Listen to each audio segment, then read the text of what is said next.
Hey, welcome in everybody. Today we're going to talk about father energy and what father energy is and some different archetypes that we can look to that express this energy. So thank you for being here. I'm super excited to talk about this today. It's relevant for me because today is my father's birthday and my father passed away 3 years ago.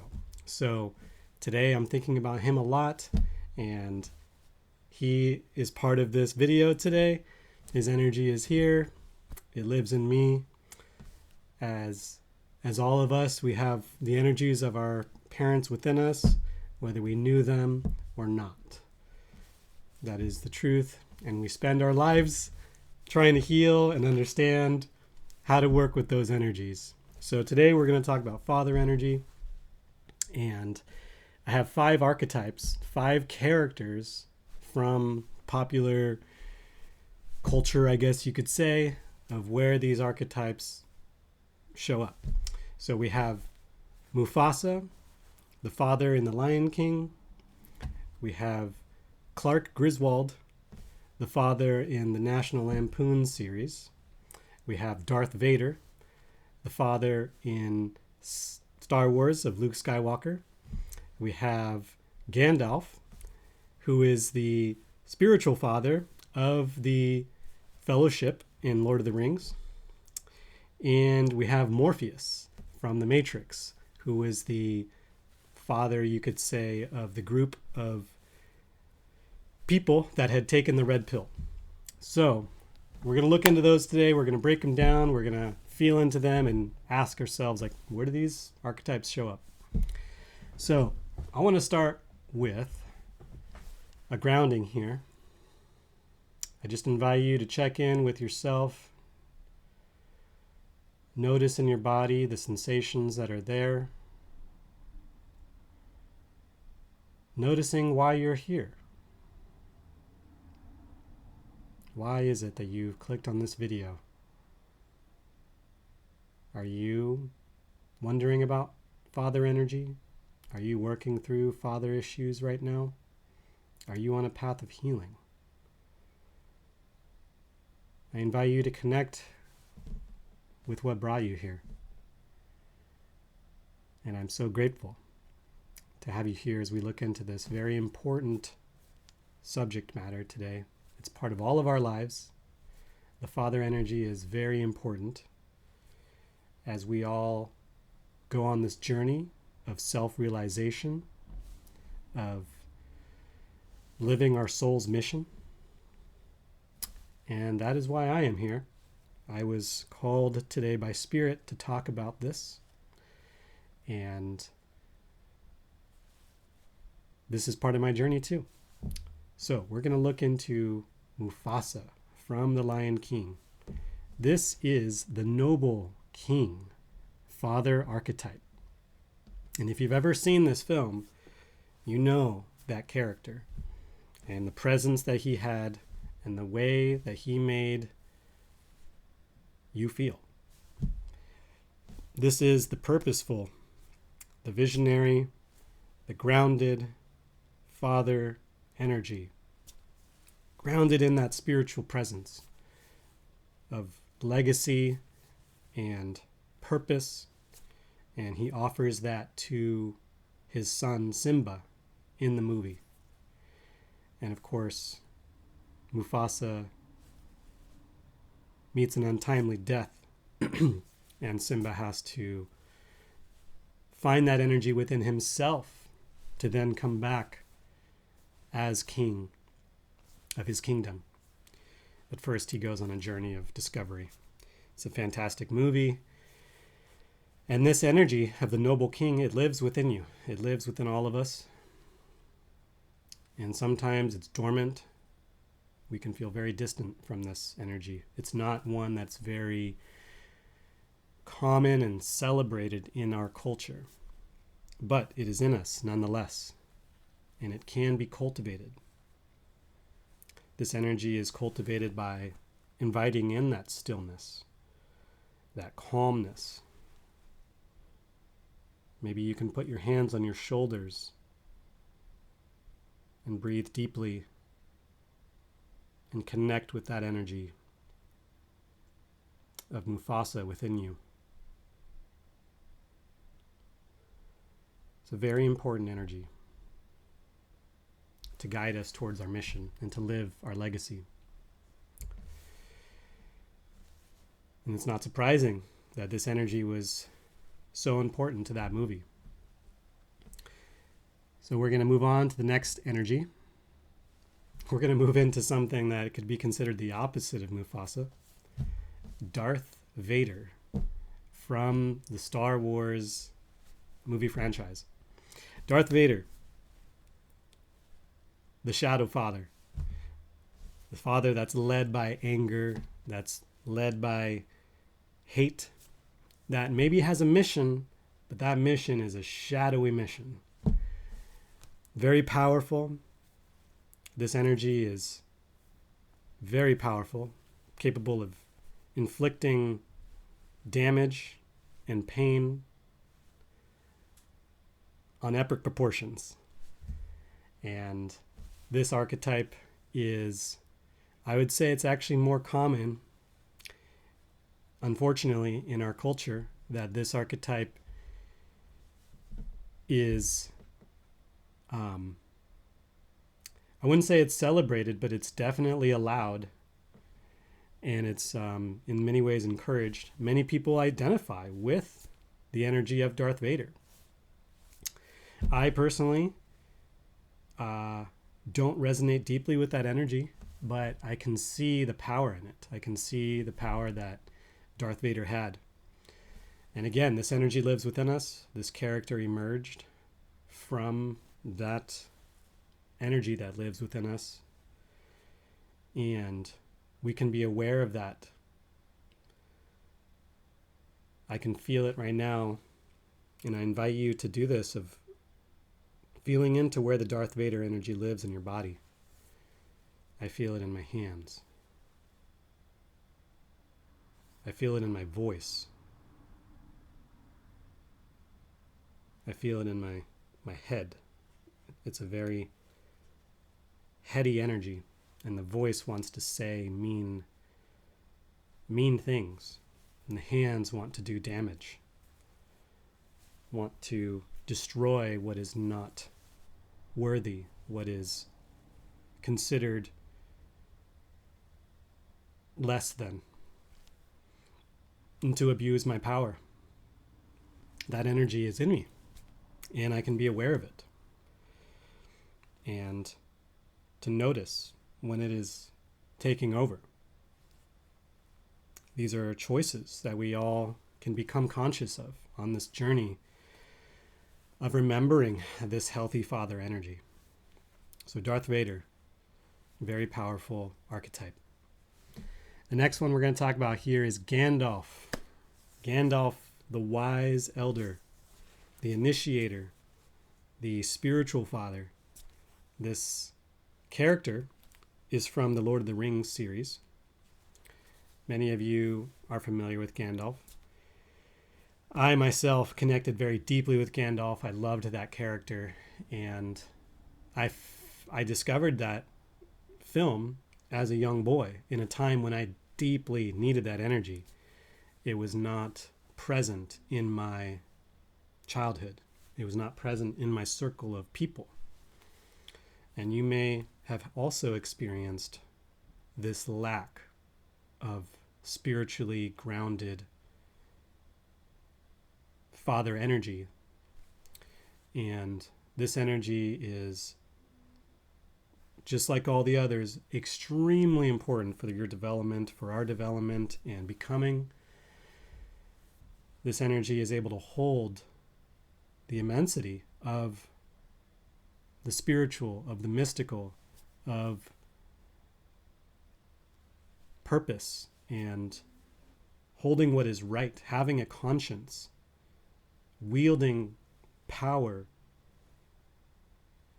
safely and authentically and righteously, not abusing it. If you remember in the films, Lord of the Rings, Gandalf, he's Gandalf the Grey, and he expresses his power a certain way, and then when he turns to Gandalf the White, He's this expansive, powerful, but grounded presence, this extremely powerful, but his power is used in a way that's grounded in love and purpose. Again, in contrast to Darth Vader. So I invite you right now to just feel into this Gandalf Father energy. Just notice where it lives in your body. I feel it in my core. It's a steadiness. I'm noticing that my spine is straight. I feel a connection from the top of my head to the spirit realm. That I'm noticing I want to talk slower. I want to move slower with my hands and invite in this expansiveness. Again, this energy lives in all of us. We have access to it. And if you're not familiar with the character of Gandalf, I invite you to think of other fathers, other characters that embody this grounded, spiritual, elder father. And notice where that energy comes from in your body. And again, we can bring these energies up when we need them. They're always there. And it starts by just making a conscious connection to that energy. So thank you, Gandalf. Next, we're going to go to Morpheus. Morpheus from the Matrix. You may be familiar with this character. He is the mission-bearing mentor, another spiritual father. In the movie The Matrix, Morpheus is the one that leads Neo out of unconsciousness into his power. Morpheus is an initiator. He ushers and supports Neo into his mission fully. Morpheus is so sure in Neo that his conviction never wavers. He stays true and loyal to Neo being the one, and he supports him, and he supports his crew, and he goes into battle with Neo. And how powerful is that? What an extraordinary character that has this power to initiate Neo, to initiate people into their mission. Morpheus has done this countless times, looking for the one. And he finds Neo, and he meets him with grace and compassion, but rock solid conviction that if Neo chooses to embrace his power, that he will change the world, that Neo is capable of that. And this character is so strong, so powerful. I have so much love for the character Morpheus. Again, another character that when I discovered him in that movie, I felt so much love and connection because, again, I did not have that energy in my circle. I'll talk about my father in a little bit here, but my father, he expressed certain qualities, but Morpheus, the qualities that Morpheus expressed, my father struggled with those. So having that energy, having access to Morpheus was very important for me. And again, this energy lives in the body. I invite you right now to connect to your body and feel into where this Morpheus energy lives. I feel it right now in my heart. I feel this heart. My heart's beating.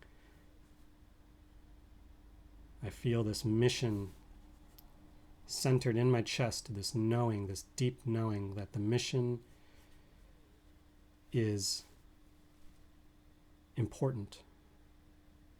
A conviction in my shoulders, and this light emanating from my heart, piercing through the lies and the falsities, that light of truth pouring out from my heart.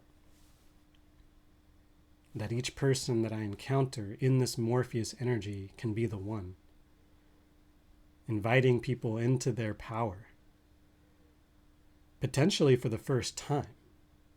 We have that power within us to invite them into their power. And if you remember in the movie The Matrix, Morpheus was not over the top. He was not overbearing. He was confident and patient, and yet he did not back down. He was there waiting for Neo to make the choice. So you can bring this energy up anytime with yourself when you're feeling unsure about yourself,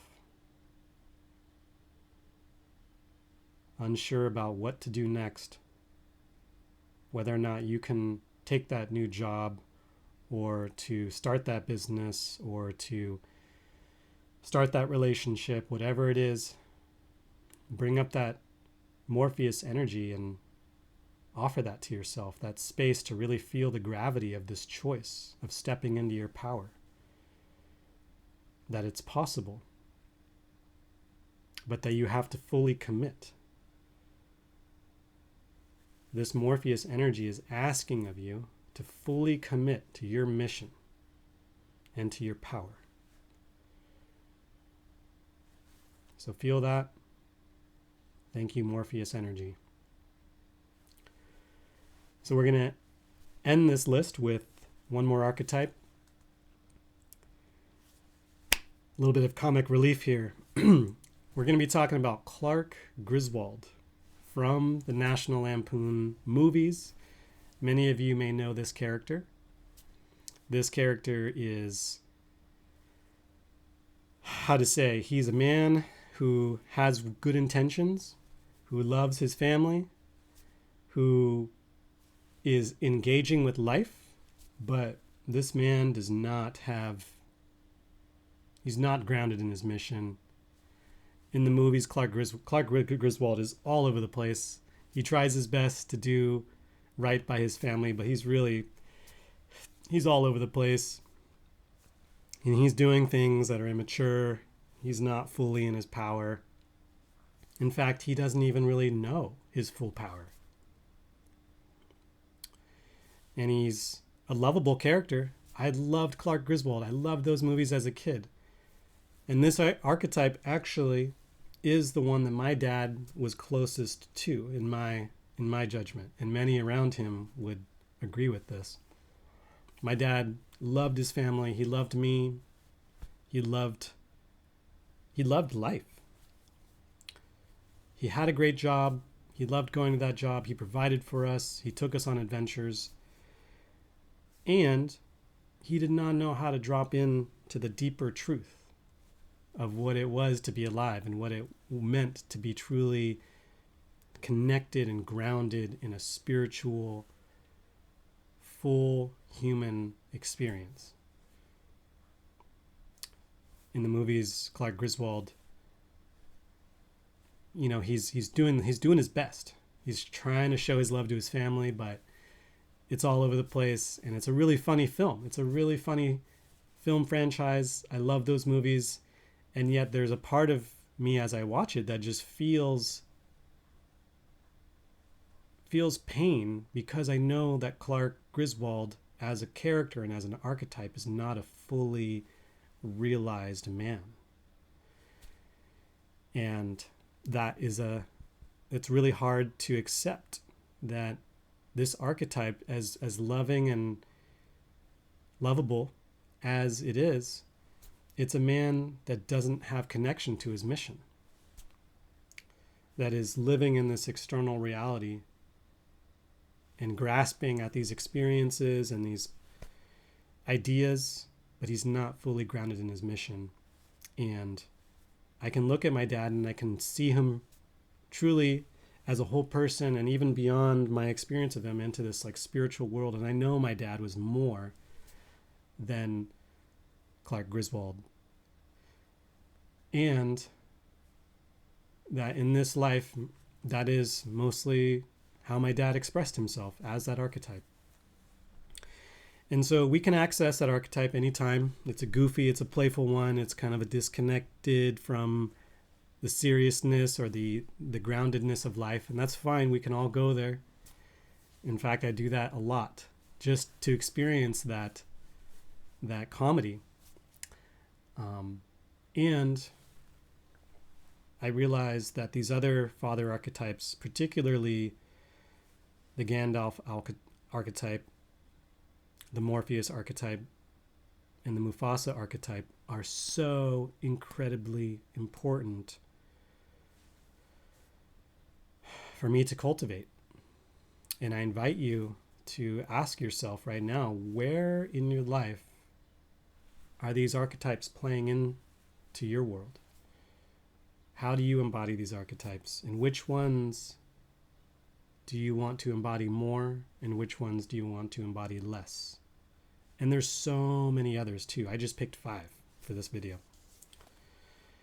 But we're living in a time right now where we are trying to reinvent. We're trying to rediscover the truth of what it means to be a grounded and healthy, full father. And to show up in that energy for ourselves, for our communities, and for the world. Because our world needs that. Our world needs those kinds of fathers. So I invite you, again, to just connect with yourself and thank yourself for the ways that you have supported your inner child, supported your own journey. If you had a father or if you didn't, there's a lot of healing that I'm doing around my father right now to accept who he was and to forgive him for the things that he was not, or the things that he didn't do or did do. And in this process, we discover what's true for us and how to really step into who we are and embody this father, this full father that the world needs.